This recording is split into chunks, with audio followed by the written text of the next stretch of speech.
नमस्कार श्रोते हो. मी अर्चना रवींद्र शिर्के माऊली कथाकथनमध्ये तुमचे पुन्हा एकदा स्वागत करते. आपण ऐकत आहोत पैलवान, लेखिका माया साठे. पैलवान, तो अंक्या आता माई पाठ सोडणार नाही. कधीतरी येऊन तो काटा काढणार. मला सावध राहायला पाहिजे. राखणदार जे बोलला ते खरं होतं. त्यानं अंक्याला चांगलाच धरला होता, विहिरीत पाडला होता. तू का घाबरतोस? त्याला बी आपल्या जीवाची भीती आहे की. ज्याला त्याला आपला जीव प्यारा, का म्हणून तो सुखाचा जीव दुःखात घालील? बोल. राखणदार भिल्ला. त्यानं राखणदार भिल जरासा खुल्ला. तसा तो तरी कुठं घाबरणारा होता. गोविंदराव पाटलाच्या रानातल्या झोपड्या शेजारी तो एकटाच खोपीत पहाऱ्यावर होता. किती वर्ष तो एकटाच होता. गोविंदराव, सजनी ह्या झोपड्यात मुक्कामाला आले की त्याचा डोळ्यात तेल घालून पहारा. त्याची कितीतरी धडपड. त्या दोघांच्या केसालाही धक्का लागू नये म्हणून त्याची किती तडफड असायची.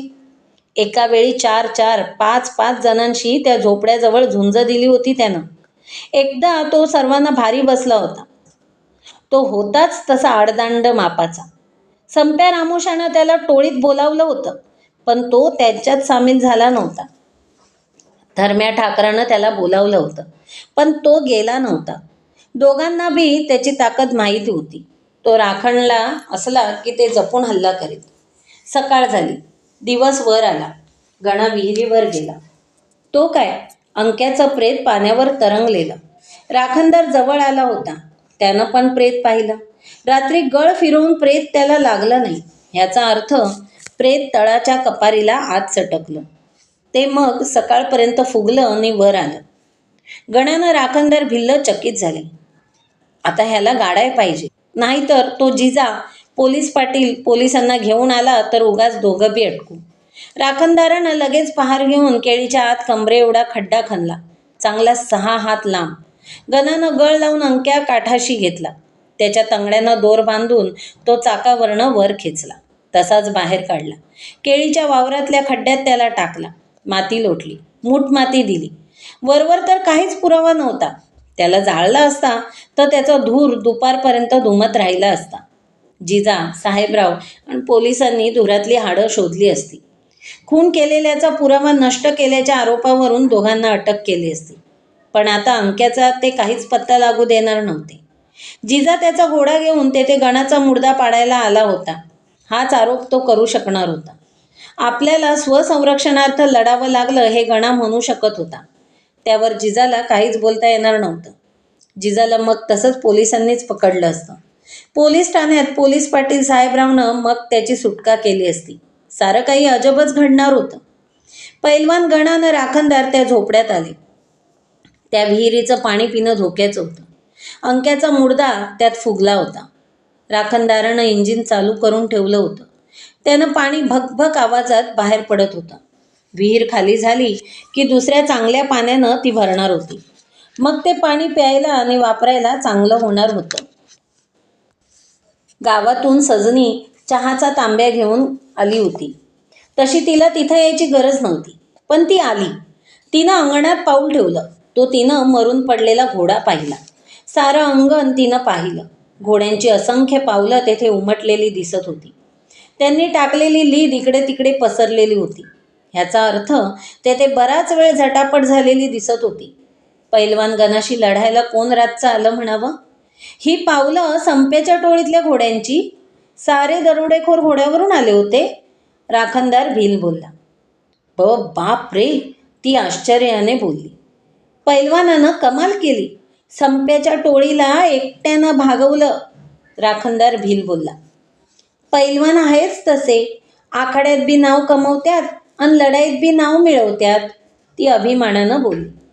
पर ह्यात मी काहीच पराक्रम केला नाही. संप्या रामोशाची टोळी आली हे खरं, पण टोळीला मी काही भागवलं नाही. ते टोळीवाले आपलेच निघून गेले. तो खरं बोलला. त्याला फुकटचा मोठेपणा नको होता. पर तुम्ही पळून तर गेलं नाही तिथनं, हे तरी खरं. पळून का जावं? पळून जायला मी काही नामर्द नाही. मग तर बास झालं. मला हेच पाहिजे होतं. मला असलाच पैलवान पाहिजे होता आमच्या वाड्यात. तिच्या बोलण्यानं गणा जरा घुटमळलाच. हिला आपल्यासारखा पैलवान वाड्यात पाहिजे होता. म्हणजे हिला म्हणायचंय तरी काय? पैलवान जिजा पण रात्री आला होता घोड्यावरनं. टोळीत सामील झाला होता. त्याच्या त्या अंक्याला आम्ही चांगलीच मुठमाती दिली. हा जिजाचा घोडा पडलाय. घोडा टाकून तो गावात पळाला. ते ऐकलं अन सजनी खुश झाली. हाताची बोटं मोडीत ती बोली, बरं झालं त्यात जिजाची चांगली जिरवली. मुडद्याला अंक्यासारखाच हिरीत बुडून मारायचा होता. काळतोंड्या मेला. नजर धड नाही त्याची. पैलवान जिजाविषयी तिचं मत चांगलं दिसतच नव्हतं. तिच्याबद्दल तो गणाला खूप बोललेला होता. गोविंदराव ती पैलवान गणाला देणार, त्याला घर जावई बनवणार. जिजाला त्यानं तोंडावरच सांगितलं होतं, मी पैलवान माणूस, मला ह्यात काही आवड नाही, मला फक्त हवी कुस्ती. सजनीचं नाव सांगून तो आपल्याला नको त्या मोहात अडकवायला बघतोय ह्याची त्याला जाणीव झाली होती. तो लबाड आहे हे त्याला माहीत असल्यानं त्याचं बोलणं त्यानं मनावर मुळीच घेतलेलं नव्हतं. पण आता ही सजनी स्वतःहून सकाळीच इकडे येते ते का म्हणून? तिचा इकडे यायचा उद्देश काय? पाटील कुठे आहेत? गणा तिला बोलला. तुमचं पाटील? ते मला कसं हो माहीत? मी आहे की सजनी. मायाशी काही काम असेल की तुमचं? काय तुझ्याशी काम? आणि माय छट, माये तुमच्याशी काम आहे त्याचं काय? तुमचं नसं ना मायाशी काम, पर मायाशी तुमचं काम आहे त्याचं काय?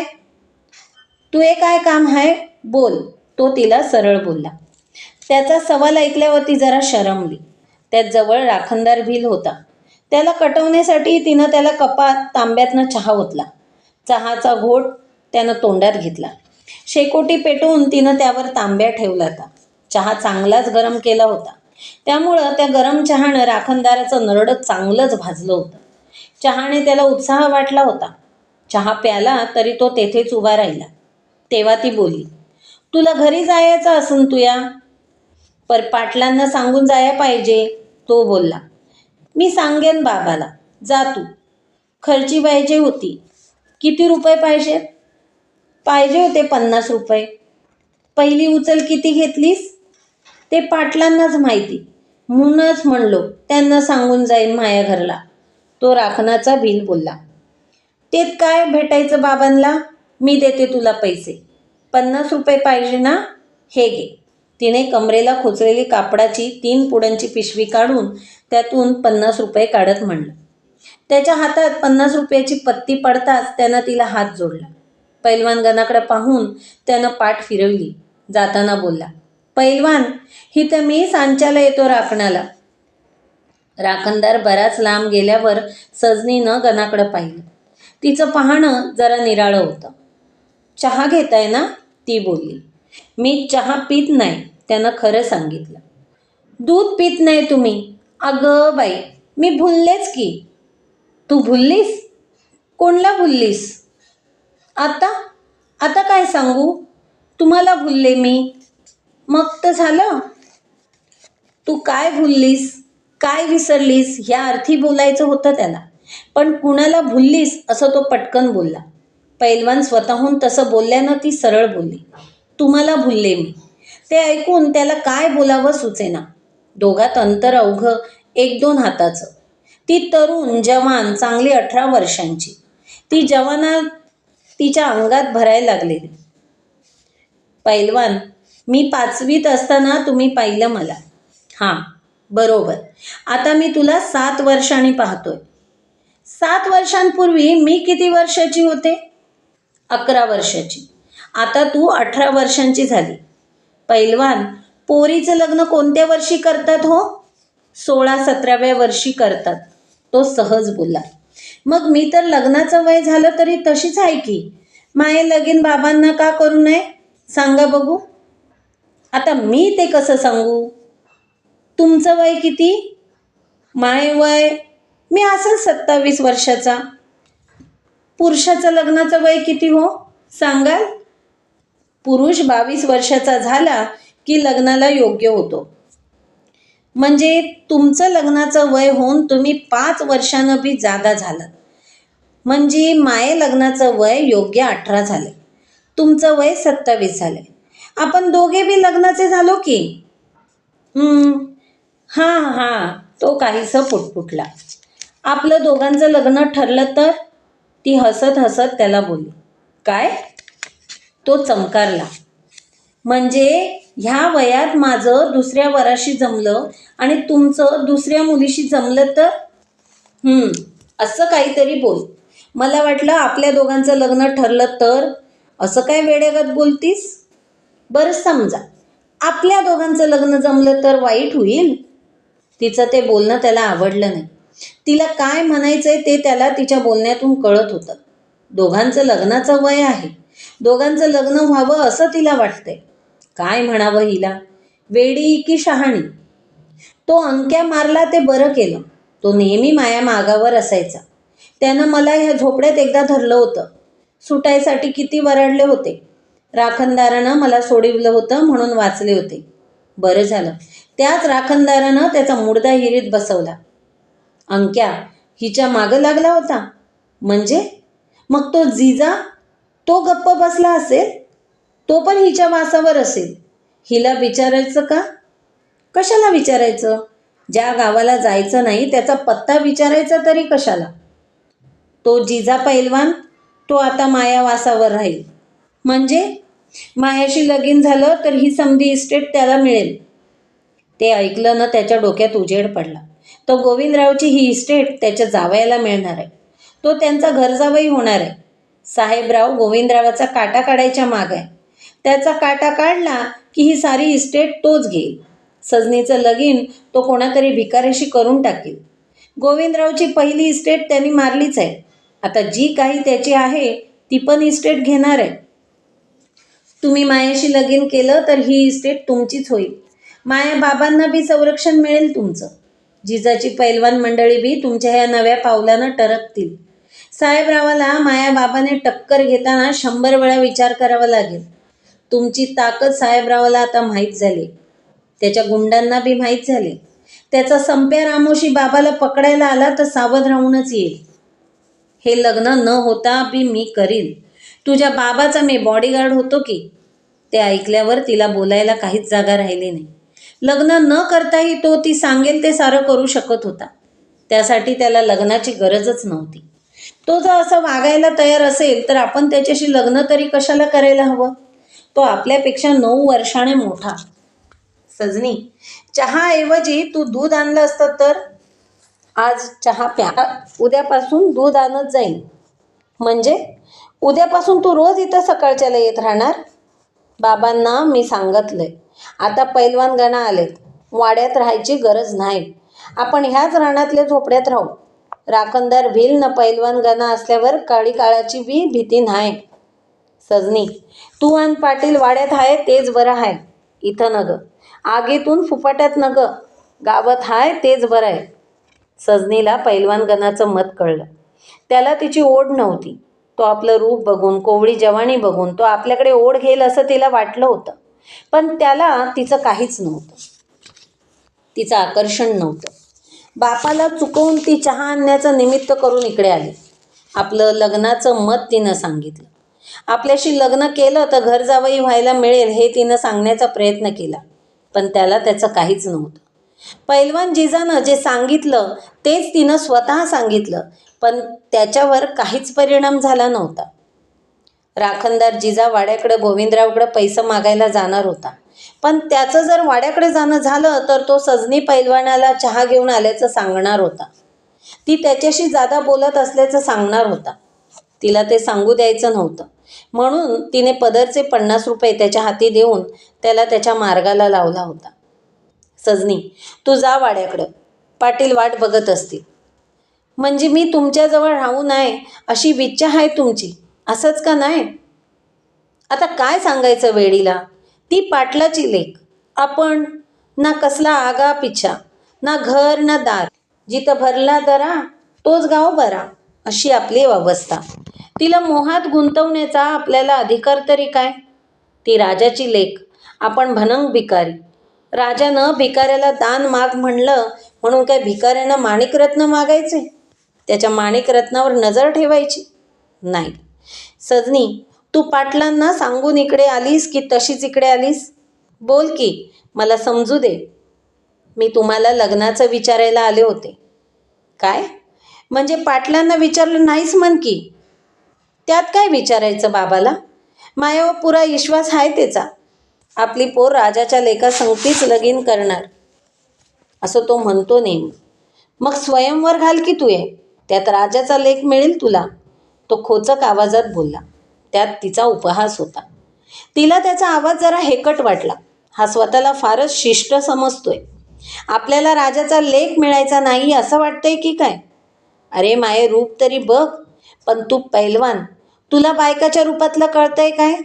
तो अंक्या मायावर जीव ओळवळून टाकायला तयार होता. पैलवान जिजानं मला अजून नीट पाहिलं नाही. मायाशी तो बोलला नाही.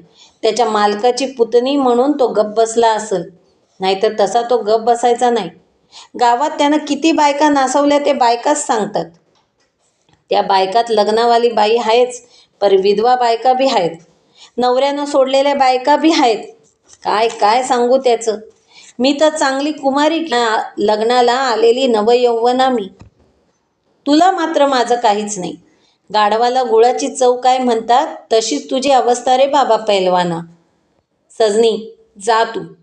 माई चिंता नको करू. वाड्याकडे जायला सांगणारा तू कोण आहेस मा? नवरा का मेवणा? सांग, तिनं झटक्यात म्हटलं. तिचा तो वेगळाच अवतार तो पाहत होता. ए ए असं भडकू नकोस. मी राजाचा लेक करीन, नाहीतर त्याच्या पागेतल्या घोड्याला चारा घालणारा नोकर करीन. तुला काय त्याचं? अगं पण मला अगं म्हणायचं नाही. अगं म्हणाय मी काय तुझी लग्नाची बायको नाही. माया मालकाची मुलगी तू. तुहा मालक? कोण तुहा मालक? बाबालाच सांगतो. आपल्या वाड्यातनं हाकलून दे या पैलवानाला. अरे मी सांगितलं म्हणून त्यानं तुला वाड्यात पार जेवाय घेतलं. मी म्हणून रात्री तुला 10 माणसाचं मटण खाया घातलं. पर तुला घराचं वासं मोजायची सवय दिसते. हा, वासं मोजायची सवय दिसते. घराचं वासं जागेवर राहावं म्हणून मी ते मोजत राहतो. ते कोणी चोरू नये असं मला वाटतं. कळलं? आता शानपणा दाखवू नग. चालती वय तू इथनं. बापाला न सांगता इकडे आलीस तू. तांब्यातला चहा तिनं तसाच ओतला खाली. चहाचा तांब्या तिनं विहिरीकडे फेकला. खणखण आवाज करीत तो विहिरीत पडला. मग त्याच्याकडं न पाहता ती तशीच आपलं 9वारी पातळाचा झटका सांभाळीत चालायला लागली. वाटेनं सारी ऊस केळी, उभ्या केळीतूनच ती पायवाट जात होती. तिला कोणी रस्त्यानं गाठलं तर? ती फार सकाळीच वाड्यातनं आली म्हणून तिला कोणी पाहिलं नसेल. पण आता बराच वेळ ती इथं थांबली होती. तिला मागं जाताना रस्त्यानं कोणी अडवली तर? पैलवानानं विहिरीकडे फेरी मारली. विहिरीतनं पाणी उपसल्यानं इंजिन आता पाणी उपसू शकणार नव्हतं. त्यानं इंजिन बंद केलं. विहीर पार मोकळी झाली होती. विहिरीच्या तळाशी चहाचा तांब्या पडला होता. तो तांब्या नव्हता, सजनीच्या रागाचा पारा होता तो. पाण्यात पडून सुद्धा तो थंड होणारा नव्हता. सजनीनं न सांगताच वाड्याबाहेर पडली होती. गोविंदराव त्यावेळी वाड्यातनं चहा पिऊन तलाठ्याकडे गेले होते. त्यांना जमिनीचे उतारे घ्यायचे होते. साहेबरावाकडे एकत्र कुटुंबातील किती जमीन जादा आहे हे त्याला पाहायचं होतं. पैलवान गणा हाताशी होता. धर्म्या भिलाची टोळी जवळ येणार होती. मग आपली लाटलेली जमीन तो आपल्या ताब्यात घेणार होता. आपले नांगर जमिनीत घालणार होता. साहेबराव आडवा आला तर तो आपल्या पाठबळानं त्याला मोडून काढणार होता. बाप वाड्यात नाही म्हणूनच ती चहाचा तांब्या घेऊन रानातल्या झोपड्यांकडे आली होती. तिला पैलवान गणाला आपलं मन सांगायचं होतं, पण त्यानंतर तिला चांगलंच सुनवलं होतं. तिच्या कामाचा तो नव्हता. चडफडतच ती ऊस केळीच्या मधल्या वाटेने जात होती. वाड्याकडे धावतच ती निघाली होती. तो तिला पैलवान जिजानं अडवलं होतं. आजपर्यंत अंक्या तिला अडवायचा. आज तिला जिजानं अडवलं होतं. अंक्या गेल्यानं जिजानं त्याची जागा घेतली होती. आपल्या मालकाची पुतणी म्हणून तो तिच्या वाटेस जात नव्हता. पण साहेबराव जिथं भावाची जमीन लाटतोय तिथं त्याच्या पुतणीला आपण लुबाडलं तर बिघडलं कुठं, ह्या टोकाच्या भूमिकेवर तो आला होता. बाजूला हो, जिजानं सजनीचा रस्ता अडवल्यावर ती बोलली. का? तुला तो पैलवान गणा आवडतोय तर मी पैलवान जिजा का आवडू नये? सांग. पैलवान अंक्याची काय दशा झाली पाहिलीस ना? हा, पण मी अंक्या नाही, मी आहे पैलवान जिजा.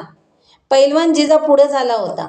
त्यानं सरळ तिचा हात धरून तिला आपल्याकडं ओढलं.